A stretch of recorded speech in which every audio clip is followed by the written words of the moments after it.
ছোট্ট রাহাত ছিল একেবারে দুষ্টুমির রাজা। তার সবচেয়ে প্রিয় সঙ্গী ছিল তার ছোট্ট বিড়াল, যে সব সময় তার দুষ্টুমিতে সঙ্গ দিত। কিন্তু রাহাতের বড় বোন সুমাইয়া ছিল একদমই ভিন্ন। সে ছিল শান্ত, পড়াশোনায় মনোযোগী এবং সবসময় রাহাতকে নিয়ম মানতে বলত। সুমাইয়া টেবিলে বসে মন দিয়ে পড়াশোনা করছিল।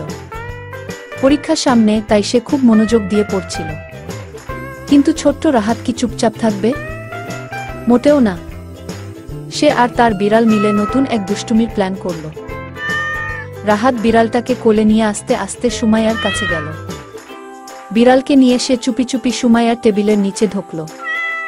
প্রথমে বিড়ালটি শুধু মিউ মিউ করছিল, কিন্তু তারপর সুমাইয়া চোখ তুলে তাকিয়ে দেখল রাহাত আর তার দুষ্টু বিড়াল মিলে তার বইয়ের পাতা টেনে ছিঁড়ে ফেলছে।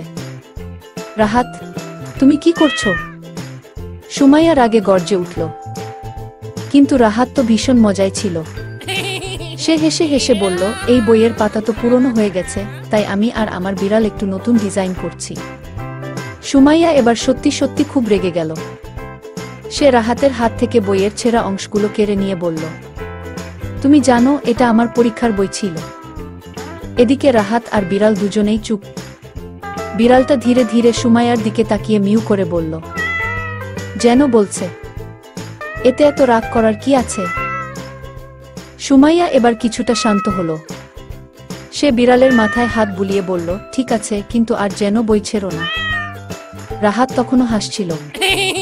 ঠিক আছে আপু, তবে তোমার বই পড়ার সময় আমি আরো বড় কোনো দুষ্টুমি করব।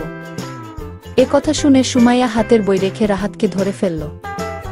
এবার তোকে আমি শাস্তি দেব। রাহাত দৌড় শুরু করলো আর বিড়াল তার পেছনে ছুটল। এই গল্প থেকে শেখা গেল, বড় বোনের বই ছেঁড়া মোটেও ভালো কাজ না, কিন্তু দুষ্টু ছোট ভাইদের কখনো কখনো মাফ করে দিতে হয়।